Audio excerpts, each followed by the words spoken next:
السلام علیکم ورحمۃ اللہ وبرکاتہ۔ نحمد و نصلی علی رسول الکریم، اما بعد، اعوذ باللہ من الشیطان الرجیم، بسم اللہ الرحمن الرحیم۔ وما ارسلناک الا رحمۃ للعالمین، صدق اللہ العظیم۔ جناب ڈاکٹر طارق سلیم صاحب،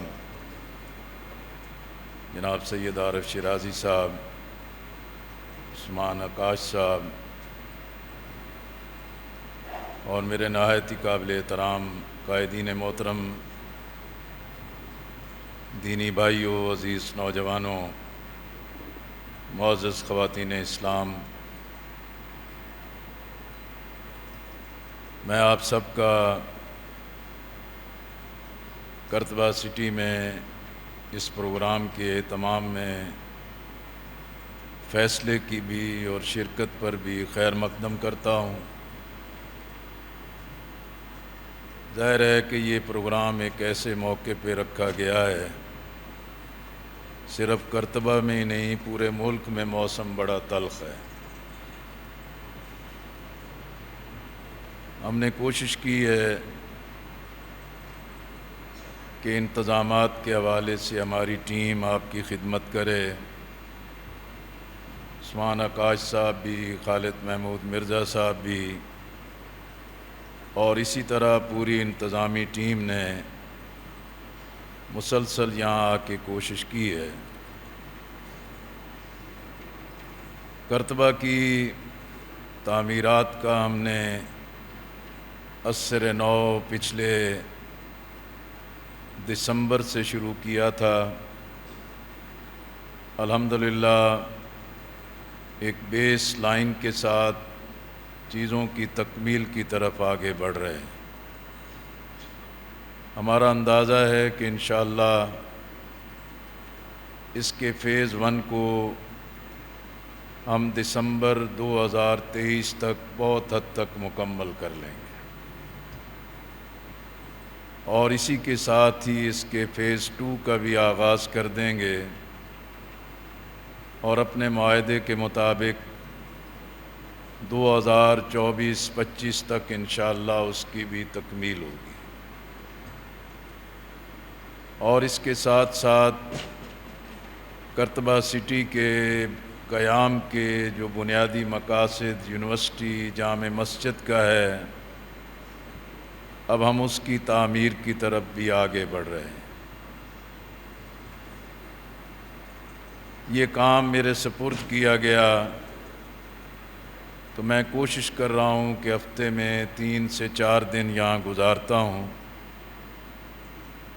باقی 3-4 دن جماعت کی باقی ذمہ داریوں کی طرف متوجہ رہتا ہوں، اور کوشش کرتا ہوں کہ بڑے جلسوں اور ریلیوں سے اپنا ہاتھ کھینچ کے رکھوں، تاکہ اسی کام پر ہی اپنی پوری تگ و دو اور پوری توجہ رہے۔ سوالات کی صورت میں 2-3 سوال ہیں جو افراد کے انفرادی طور پر ہیں، ان سے میری گزارش ہے کہ آپ براہ راست میرے ساتھ رابطہ کر لیں۔ ہم کوشش کرتے ہیں کہ جو انفرادی مسئلہ ہو اسے ودن نو ٹائم حل کر دیا جائے۔ کوششیں تو ہماری طویل مدت سے موجود ہیں۔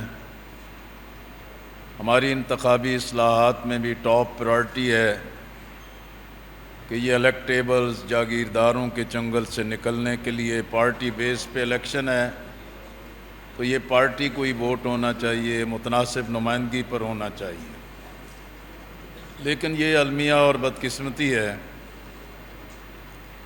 کہ وہ پارٹیاں جنہوں نے اپنے منشور میں بھی لکھا ہے کہ متناسب نمائندگی ہو، لیکن کم از کم ایک طویل عرصے سے الیکشن کمیشن کی میٹنگز میں اور انتخابی اصلاحات کی میٹنگز میں مجھے شرکت کا موقع ملتا ہے، لیکن جماعت اسلامی کے علاوہ کوئی پارٹی بھی متناسب نمائندگی کے طرز انتخاب کو قبول کرنے کو تیار نہیں۔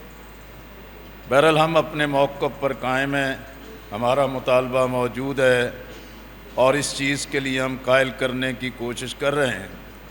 اب پھر ایک انتخابی اصلاحات کا مسودہ تیار کیا ہے، امیر جماعت نے ہمیں حکم دیا ہے کمیٹی، ہم مختلف قائدین کے ساتھ مل رہے ہیں اور انہیں قائل کرنے کی کوشش کر رہے ہیں۔ یہ ہمارے لیے جو ممکن ہے وہ ہر دور میں ہم کوشش کر رہے ہیں۔ اس وقت بھی، اس انتخاب سے پہلے بھی ہم پارٹیوں کو قائل کرنے کی کوشش کر رہے ہیں، کیونکہ آئین کی شق کے مطابق الیکشن کمیشن آف پاکستان نے تمام جماعتوں کے ساتھ مل کے اس کا ضابطہ اخلاق اور الیکشن کی تمام چیزوں کو طے کرنا ہوتا ہے۔ ہم پچھلے ایک عرصے سے ان میٹنگز میں شریک ہوتے ہیں۔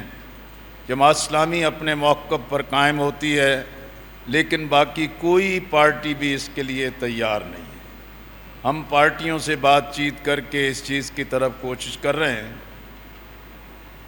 جماعت اسلامی پورے پاکستان میں عام آدمی کے حقوق کی بات کرتی ہے، لیکن جماعت کے اپنے ادارے الخدمت وغیرہ میں ملازمین کی تنخواہیں کم ہیں۔ اس حوالے سے مسائل کو کیسے حل کیا جائے گا؟ میرا خیال ہے کہ ماضی کے نسبت میں اب خود جماعت کے اداروں میں بھی، الخدمت میں بھی پہلے سے بہتری آئی ہے اور کچھ نہ کچھ بہتر کرنے کی کوشش کی جا رہی ہے، لیکن ظاہر ہے کہ یہ وسائل کی فراہمی کا معاملہ ہوتا ہے اور وسائل کی فراوانی کی ضرورت ہوتی ہے۔ جب وسائل کی فراوانی یا اس کی ضرورتیں نہیں ہوں گی تو اسی کے مطابق اس کی ڈسپوزل ہوگی۔ بہرحال آپ نے توجہ دلائی ہے، ہم دوبارہ بھی ان چیزوں کو دیکھیں گے۔ ظاہر ہے جو مہنگائی کی صورتحال ہے، جو لوگوں کے مسائل مشکلات ہیں، گھروں کے مسائل مشکلات ہیں، وہ جینوئن ہیں، وہ حقائق پر مبنی ہیں اور ان چیزوں کو پہلے بھی ایڈریس کیا جاتا ہے۔ تو انشاءاللہ یہ اس کے نتیجے میں اور اس کے تواتر کے ساتھ ہم چیزوں کو بہتر کرنے کی کوشش کریں گے۔ خود جماعت کے اندر بھی یہی توجہ دلائی گئی ہے کہ جو کم از کم ضرورتیں ہیں انہیں پورا کرنے کا اہتمام ہونا چاہیے۔ اسی طرح اپنے اداروں کو بھی ہم اسی طرف توجہ دلاتے ہیں، جہاں جہاں کوئی کمی اور کمزوری موجود ہے انشاءاللہ مزید اس کی توجہ دی جائے گی۔ باقی یہ ہے کہ یہ کرتبہ سوسائٹی یہ براہ راست جماعت اسلامی کا ادارہ تو نہیں ہے، لیکن جماعت کا ہے، جماعت کی سرپرستی ہے، جماعت کی ہی ساکھ ہے۔ لیکن ایس ای سی پی میں یہ ایک رجسٹرڈ باڈی ہے، نو پروفٹ نو لاس کی بنیاد پر اس کی رجسٹریشن ہے، اور بنیادی طور پر اس کے تمام مقاصد میں اس کی تعلیمی، علمی اور تحقیقی بنیاد ہے، اور اس کا بورڈ تشکیل دیا جاتا ہے جس کی منظوری امیر جماعت دیتے ہیں، اور تواتر کے ساتھ اس کے اجلاس اور تمام چیزوں پر توجہ دی جاتی ہے۔ باقی سٹاف کے حوالے سے بھی ایک سوال ہے کہ ان میں سے کئی لوگ ایسے نہیں ہیں کہ جو براہ راست جماعت کے نہیں ہیں، لیکن ہم سمجھتے ہیں کہ ایک مدت سے وہ اس ادارے سے وابستہ ہیں اور اپنی محنت اور اخلاص کے ساتھ کام کر رہے ہیں، لیکن اگر پھر بھی انفرادی طور پر کسی کے بارے میں ہمارے کسی ذمہ دار کے پاس کوئی شکایت ہے، وہ ہمارے سپرد کیجیے، ہم آپ کا شکریہ بھی ادا کریں گے اور ادارے اور آرگنائزیشن کی بہتری کے لیے بھی فیصلے کریں گے۔ اسی طرح بہت سارے خدشات بھی ہیں، لیکن خدشات کا علاج تو یہی ہے کہ ہم اس پورے پروجیکٹ کی ڈیولپمنٹ کریں۔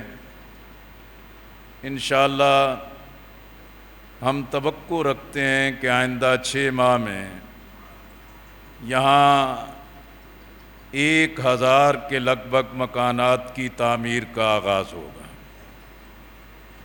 اسی طرح ہم نے کوئی 12 کے لگ بھگ بڑی کمرشل بلڈنگز ہیں، اس کا بھی آغاز کرنے کا پورا پلان کیا ہے۔ پھر اس کی مارکیٹنگ کے حوالے سے بھی کوئی نیا پروجیکٹ ہو تو اس کی مارکیٹنگ کوئی مشکل کام نہیں ہوتا۔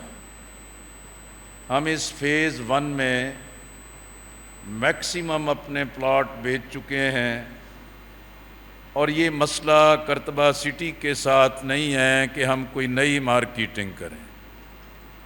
ہم ڈیولپمنٹ کریں گے، فیز 2 کی طرف جائیں گے تو انشاءاللہ اس کی یہ بیس خود اس کی مارکیٹنگ کے لیے ایک بڑی اہمیت کا ذریعہ بن جائے۔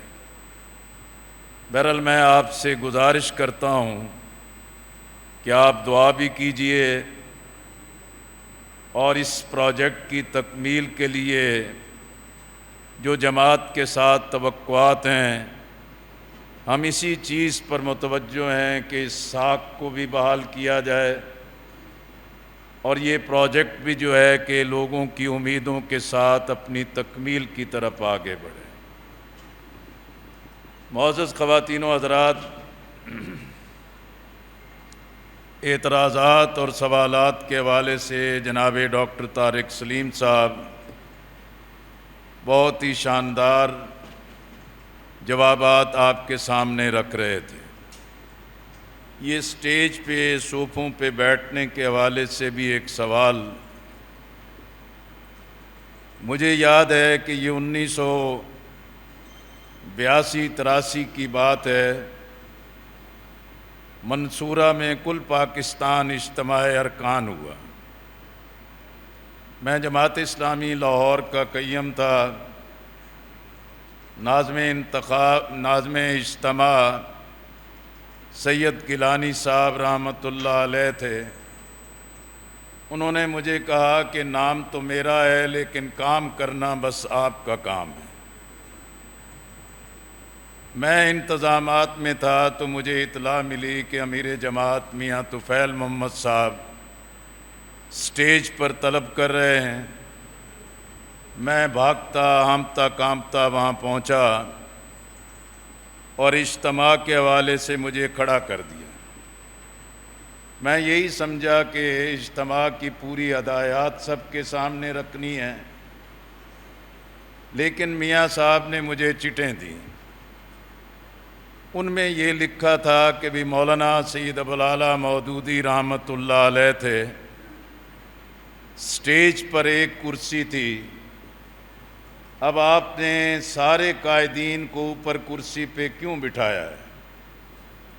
تو میرے ذمے تھا کہ اس کا جواب دوں۔ خیر میں اپنی دانش کے مطابق جواب دے رہا تھا، لیکن وہ سوال کرنے والے مطمئن نہیں رو رہے تھے، بار بار کھڑے ہو جاتے۔ میاں طفیل محمد صاحب اللہ تعالیٰ مغفرت فرمائے، وہ مائک پر تشریف لے آئے۔ انہوں نے کہا دیکھیں بھئی، میں تو میاں طفیل محمد ہوں، میں مولانا مودودی نہیں ہوں۔ میں نے تو اپنی ٹیم کو اپنے ساتھ لے کے چلنا ہے، اور میں نے اپنی ٹیم کو آپ کے سامنے اسی لیے بٹھایا ہے کہ آپ ان کو دیکھیں، اور اسی کے مطابق مجھے یہ سارا کام لے کے چلنا ہے۔ اگر آپ بہت معترض ہیں تو میں ناظم اجتماع سے کہتا ہوں کہ سٹیج کی جگہ پر ایک کھڈا کھوڑ دیں اور سارے لیڈروں کو اس کے اندر بٹھا دیں، اور آپ اوپر سے دیکھیں کہ یہ کون کون نیچے بیٹھا ہوا ہے۔ تو اس طریقے سے ہر دور کی اپنی ایک ضرورت ہوتی ہے، اور اسی ترتیب کے ساتھ چیزیں چلتی ہیں۔ میں یہ گزارش کرنا چاہ رہا ہوں کہ وقت مختصر ہے، میں اشارتاً ان نکات کی طرف ہی بات کروں گا اور آگے بڑھوں گا۔ ہمارے ملک کے حالات اس وقت بحران زدہ بھی ہیں اور خراب سے خراب تر ہو رہے ہیں۔ قومی قیادت انہیں سدھارنے کی نہ نیت رکھتی ہے، نہ امنگ ہے اور نہ جذبہ ہے، اور جو قومی ترجیحات ہیں جس سے ہماری آزادی، خود مختاری، ہماری قومی سلامتی وابستہ ہے، یہ قومی ترجیحات بھی ڈوبتی چلی جا رہی ہیں، اور قومی قیادت نے سیاسی محاذ پر ایک ایسی روش اختیار کر لی ہے جس میں رویے اور اسلوب انتہا پسندی کے ہیں، شدت اور انتقام کے ہیں، اور دوسرے پر الزام تراشی اور عزت اور وقار کو برباد کرنا، یہ ایک سیاست کا کھیل بن گیا ہے۔ اسی طرح قومی قیادت میں یہ احساس باقی نہیں رہا کہ وہ پوری قوم کو، نئی نسل کو، آنے والے مستقبل کو یہ کس افراتفری اور فساد سے دوچار کر رہے ہیں۔ ظاہر ہے کہ جب بحران اتنے گہرے اور شدید ہوں تو قومی قیادت اگر بالکل منہ موڑ کے بیٹھی رہے، حالات بند گلی کی طرف چلتے رہیں، قومی ڈائلاگ سے انکار کر دیا جائے، پھر ایسے ہی ڈیڈ لاک پر ہمیشہ سیاسی المیے رونما ہوتے ہیں، ایڈونچر کرنے والوں کے لیے راستے کھلتے ہیں، اور ملک پھر ایک طویل مدت تک ایک بڑے بحران سے دوچار ہو جاتا ہے۔ میں یہ سمجھتا ہوں ان حالات کو سنبھالنے کے لیے پوری قومی قیادت کو ان ساری چیزوں کو ایڈریس کرنا ہوگا، اور یہ زہریلی پولرائزیشن جس نے پوری قوم کو تقسیم کر دیا ہے، انہیں اپنے رویے تبدیل کر کے حالات کو صحیح رخ پر لانا ہوگا۔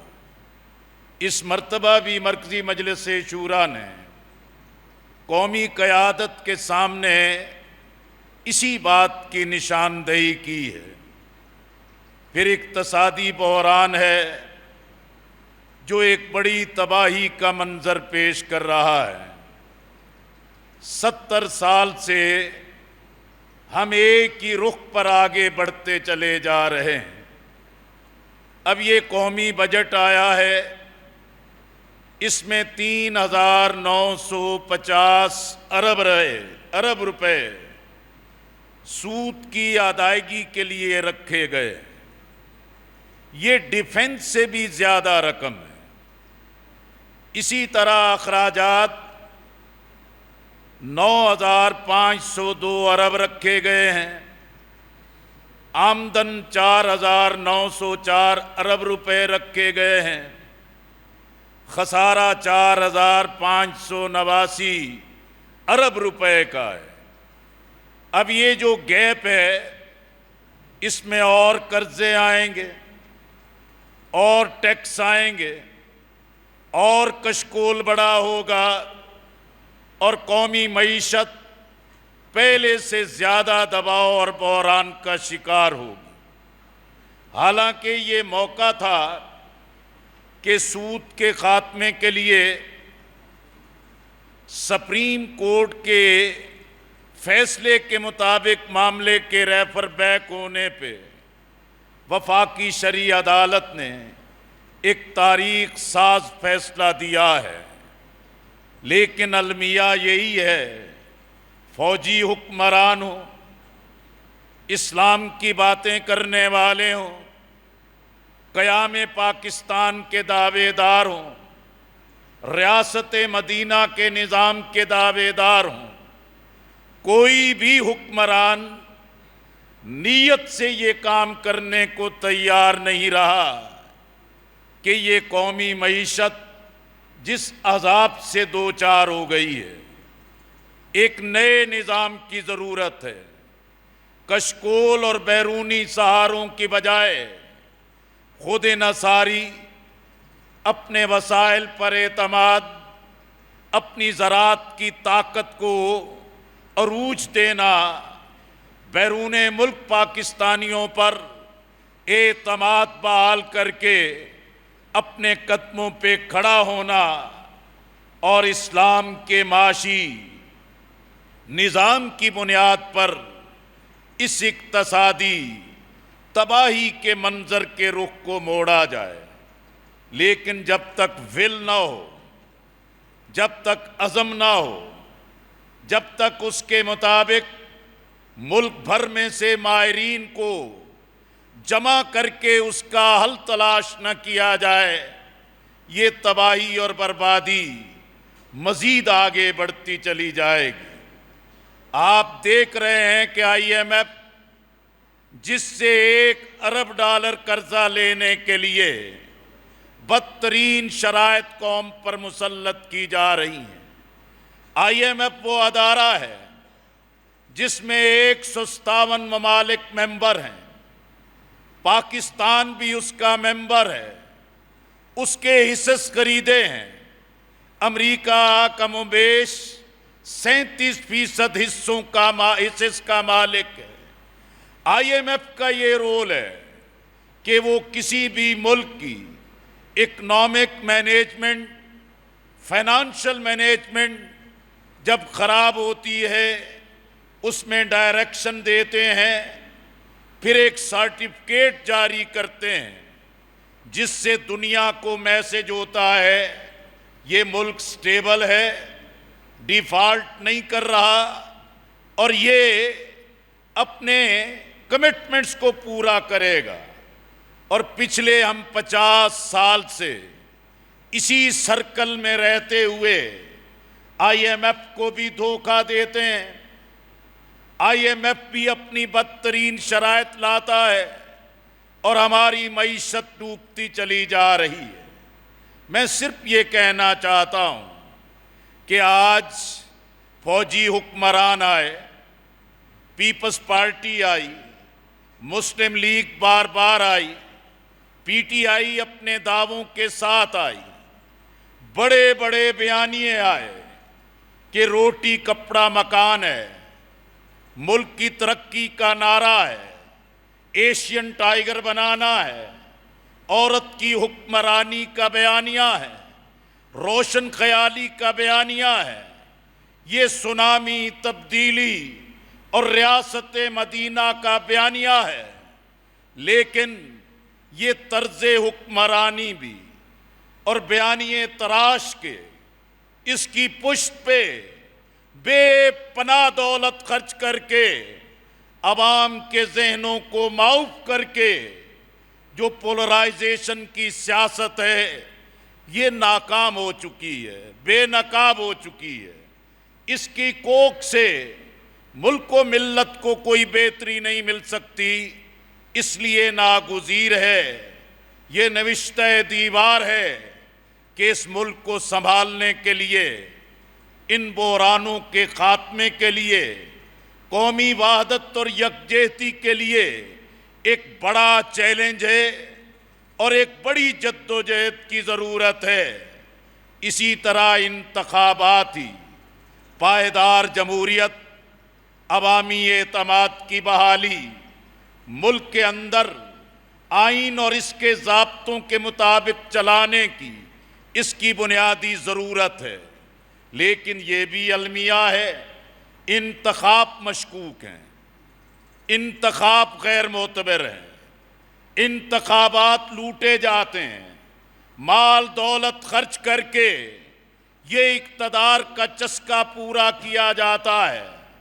اور حقیقت یہ ہے کہ آج انتخابات سے لوگوں کا اعتماد ختم ہوا ہے۔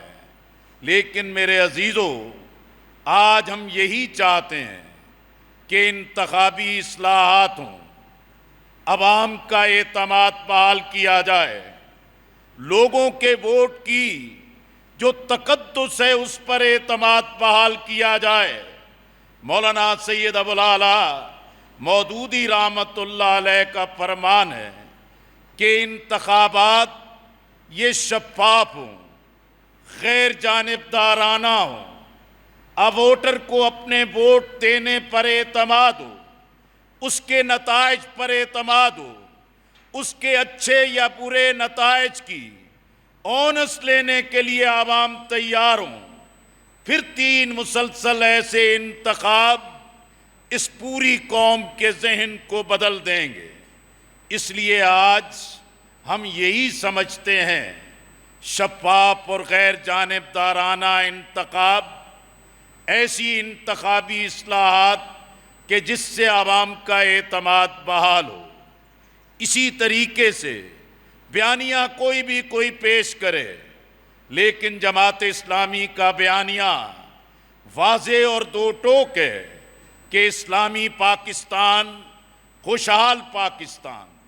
اب اس کے کسی تذبذب میں نہیں پڑنا چاہیے۔ سروے یہی بتاتا ہے کہ ماضی کے ہمارے سلوگنز کے مقابلے میں اسلامی پاکستان، خوشحال پاکستان کا سلوگن یہ آسان ہے، عوام کو سمجھانے میں اس میں مشکل نہیں ہے، لیکن حالات کیا ہیں؟ انتخاب کب ہوں گے؟ کب یہ انتخابات کا ڈنکا بجتا ہے؟ یہ 25 مئی کو عمران خان صاحب نے دھرنے کا، لانگ مارچ کا اعلان کیا۔ اگر اپنے اعلان کے مطابق وہ لوگ جمع کر لیتے، نتیجہ اسی وقت آ جاتا، لیکن جب لوگ جمع نہیں کر سکے، پھر پس مردہ مذاکرات کر کے وہاں سے لوٹ گئے، اور یہ اتحادی حکومت جس کو یہ بیک میلنگ کا پتہ ہاتھ میں آیا کہ اسی وقت طے کیا جائے، آئی ایم ایف کسی عبوری حکومت کے ساتھ ڈائیلاگ کے لیے تیار نہیں ہے، اور اسٹیبلشمنٹ سے کہا کہ ہمیں اپنی مدت پوری کرنے دی جائے۔ لیکن میں سمجھتا ہوں نومبر میں چیف آف آرمی اسٹاف کی تقرری سے پہلے، اس کے بعد اگلے سال جولائی سے پہلے جب چیف جسٹس آف پاکستان کی تقرری کا مرحلہ ہوگا، یہ دونوں مقامات پھر ایب نارمیلٹی کی طرف آئیں گے، پھر قبل از وقت انتخابات کی بات اٹھ سکتی ہے۔ اس لیے ضرورت اس چیز کی ہے کہ ہم ان حالات میں ہر اعتبار سے اپنے آپ کو انتخاب کے لیے تیار کریں۔ بلوچستان میں بلدیاتی الیکشن ہو گیا، کے پی میں بلدیاتی الیکشن ہو گیا، سندھ کے اندر یہ پروسیس جاری ہے۔ یہ پنجاب کو بھی اس سے دور نہیں رکھا جا سکتا، ہمیں ہر اعتبار سے تیاری کرنا ہے۔ پھر یہ بھی مسئلہ ہے، ہم جب حالات سے ذرا پریشان ہوتے ہیں، پھر سوال کرتے ہیں وہ جناب ساڑی پالیسی کی ہے گی، پھر کہتے ہیں سانو سمجھ ہی نہیں آندی کہ اسی کی کر رہے ہیں اور کدھر جانا چاہ رہے ہیں۔ 2018 کے انتخاب کے بعد ایک پوری عرق ریزی اور پوری ایکسرسائز کے ساتھ ہم اپنی حکمت عملی طے کر چکے، ہم اتفاق رائے سے فیصلہ کر چکے کہ اتحادوں کی سیاست نے اگر ہمیں فائدہ دیا ہے، نقصانات زیادہ ہیں۔ اتحادوں کی سیاست میں پارٹنرز نے دھوکہ دے کے اتحادی سیاست کو بے بکت کیا ہے، اور جماعت اسلامی کے کارکنان ہر سطح کے فرد کے اندر ایک بے اعتمادی کی کیفیت پیدا ہوئی ہے۔ ہماری پالیسی واضح ہے، دو ٹوک ہے کہ ہم نے کلمے والے پرچم کی بنیاد پہ، ہم نے اپنے اسلامی فلاحی انقلابی منشور کی بنیاد پہ، اپنے صاف ستھرے کردار کی بنیاد پہ، انسانیت کی خدمت کے جذبوں کی بنیاد پہ، اور ہم نے انتخابی نشان ترازو کی بنیاد پہ انتخابات میں جانا ہے۔ یہ صبر آزما کام ہے، اعصاب شکن کام ہے، نتائج بعض اوقات دیوار پر لکھے نظر آتے ہیں، لیکن لوگوں کے دل بھی اللہ کے راستے میں مخلصانہ محنت بھی حالات کے رخ کو تبدیل کر دیتے ہیں۔ اسی لیے ہم نے طے کیا ہے، حالات کچھ بھی ہوں، ہم نے صبر آزما، مضبوط اعصاب اور اس پالیسی پر جمے رہ کے اس حالات کو بدلنا ہے۔ لیکن یہ ایسے ممکن نہیں ہے کہ ہم پالیسی پر اطمینان کا اظہار کریں لیکن اس کی سائنس، اس کی کیمسٹری، اس کی ضرورت کو پورا نہ کریں۔ اصل ضرورت تو یہ ہے کہ ہم اسلامی نظریاتی، ہم ضابطی بنیاد پہ ہم لوگوں سے رابطہ کریں، خوش خلقی پیدا کریں، مایوسی کی بجائے اپنے اندر ایک امنگ اور عزم پیدا کریں اور یقین پیدا کریں کہ آپ کے پیغام میں، آپ کے کردار میں، آپ کی محنت میں، آپ کی پیغام میں طاقت موجود ہے اور اسی بنیاد پر آگے بڑھنا ہے۔ اسی لیے ہم کہتے چلے آ رہے ہیں، بلاک کوڈ پہ کام کریں، پولنگ سکیم کے سامنے رکھ کے کام کریں، ووٹر لسٹ لے کے کام کریں، ایک حلقے کے اندر کم از کم 45 سے 50% گھرانوں تک ہمیں بار بار پہنچنا ہے اور لوگوں کو قائل کرنا ہے۔ خواتین آبادی کا نصف ہیں، ہمیں فخر ہے کہ حلقہ خواتین بڑی مضبوطی کے ساتھ کام کر رہا ہے، لیکن یہ بھی حقیقت ہے کہ آبادی کے نصف حصے کی ضرورت کو پورا کرنے کے لیے حلقہ خواتین اپنی موجودہ پوزیشن میں وہ چیزیں نہیں ڈیلیور کر سکتا۔ یہ مردانہ نظم کو، اپنے خاندان کی خواتین کو، اپنی کارکنان کے خواتین اور محنت کی بنیاد پہ ہم نے اس حلقے کو وسیع کرنا ہے۔ 18 سال ووٹر کی عمر ہے، نوجوان کی اہمیت ہے، وہ طالب علم ہے، مدرسے کا طالب علم ہے، عام نوجوان ہے، محنت اور مشقت کرنے والا ہے، قومی سیاست میں اس کی اہمیت ہے۔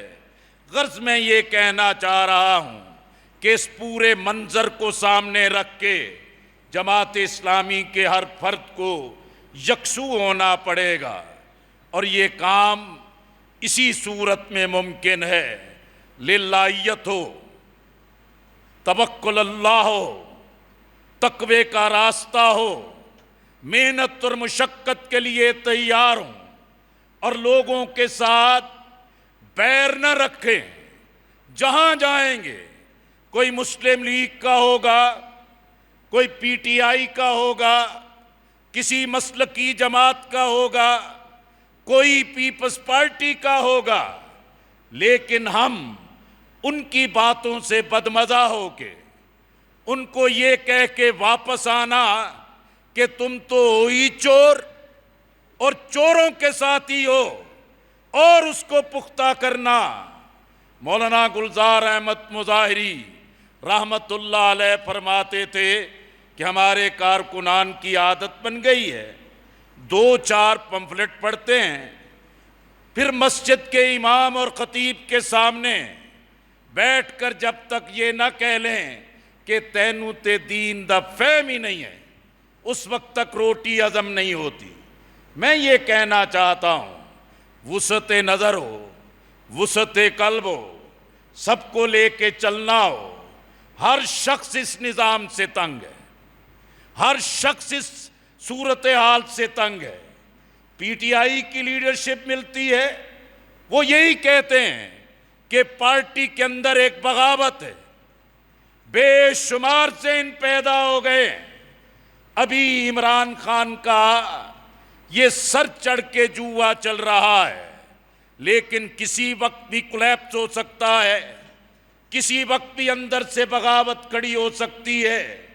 اس لیے میرے عزیزوں، میری بہنوں، میرے عزیز نوجوانوں، میں آپ سے یہی کہنے کی کوشش کر رہا ہوں، اس پورے منظر کو اپنے سامنے رکھیں اور حقیقت میں یہ جو بازی پلٹنا ہے، اس منزل کو حاصل کرنا ہے، کوئی باہر سے نہیں، کارکنان کو اس حالت کو بدلنا ہے۔ پورے ملک کے اندر جماعت اسلامی متحرک ہے، ہر سطح کی قیادت مسلسل اس میدان عمل کے اندر موجود ہے۔ اسلامی پاکستان، خوشحال پاکستان، یہ ہمارا سلوگن، یہ ہمارا موقف، یہ ہمارا بیانیہ عوام کے اندر ایک اہمیت رکھتا ہے۔ اسی طریقے سے اس صورتحال کو اپنے حق میں پلٹنا یہ اسی وقت ممکن ہے کہ جب آپ سب یکسو ہو جائیں۔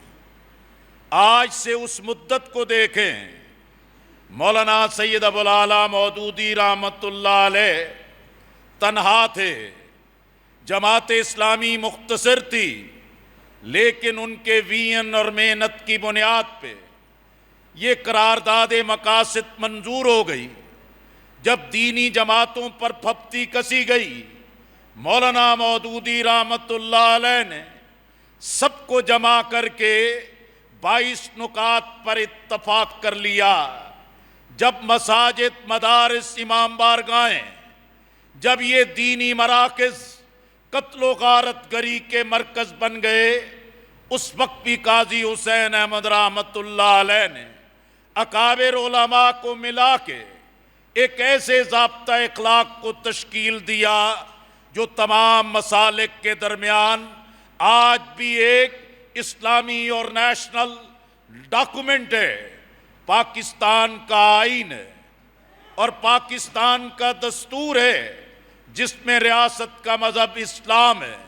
ہماری جمہوریت، ہماری پارلیمنٹ، ہماری سیاست یہ مغرب کی طرح مادر پدر آزاد نہیں، یہ قرآن و سنت سے متصادم قانون سازی نہیں ہو سکتی۔ پھر مولانا مودودی رحمت اللہ علیہ نے ایک ایسے مرحلے پر جب سرخ آندھی زور سے چل پڑی، جب اشتراکیت کا نعرہ لوگوں کے دلوں میں گھر کر رہا تھا، مولانا مودودی رحمت اللہ علیہ نے اس وقت بھی پوری جماعت کو متحرک کیا اور اس کا رخ موڑ دیا۔ اسی طریقے سے یہی اسلامی جمعیت طلبہ ہے جس نے قادیانی مسئلے کے لیے، حل کے لیے ایک تگ و دو کا آغاز کیا۔ ہر صوبائی اسمبلی کے حلقے میں ہمارا امیدوار ہونا چاہیے۔ ترازو نشان پہ ہماری ترجیحات ہیں کہ پارلیمنٹ اسمبلیوں میں نمائندگی کی بھی اسٹریٹجی بنائیں، لیکن پورے ملک کی سطح پر ہم ترازو پر ووٹ بینک کے ذریعے قومی سطح پر جماعت اسلامی کی قومی سیاسی ساکھ کو بھی بڑھائیں، اور یہی مقام انشاءاللہ جماعت اسلامی کو اگلے مراحل کے لیے قومی منظرنامے پر آگے لے کر آئے گا۔ اور میں یقین رکھتا ہوں راولپنڈی کے ارکان، راولپنڈی سے خواتین، یہاں کے نوجوان، میرا ذاتی مشاہدہ ہے، ایک طویل مدت سے مشاہدہ ہے۔ میں 1973-74 سے پنڈی کی جماعت، یہاں کی تحریک کے ساتھ وابستہ ہوں۔ میں بلا خوف تردید کہنا چاہتا ہوں، یہاں کے ساتھیوں کو اللہ نے بے پناہ صلاحیت دی ہے، لیکن یکسو ہو جائیں، باہم متحد ہو جائیں، اپنی پالیسی کے مطابق صحیح رخ کو اختیار کر لیں، تذبذب سے نکل کے ہر فرد جو ہے اس چیلنج کو قبول کرے، تو انشاءاللہ راولپنڈی کے ارکان، اس کے کارکنان، خواتین اور نوجوان، ہر سطح کے ذمہ داران اس مارکہ، اس منزل کو انشاءاللہ ضرور حاصل کریں گے۔ اللہ کی مدد، اللہ کی تائید آئے گی۔ اللہ کریم ہم سب کو مکمل یکسوئی کے ساتھ اس محاذ پر کام کرنے کی توفیق عطا کر دے۔ دلوں کے قبضے اللہ کے پاس ہیں، اخلاص پیدا کریں، اللہ کے اختیار میں ہے، وہ ان دلوں کے راستوں کو کھول دیں گے۔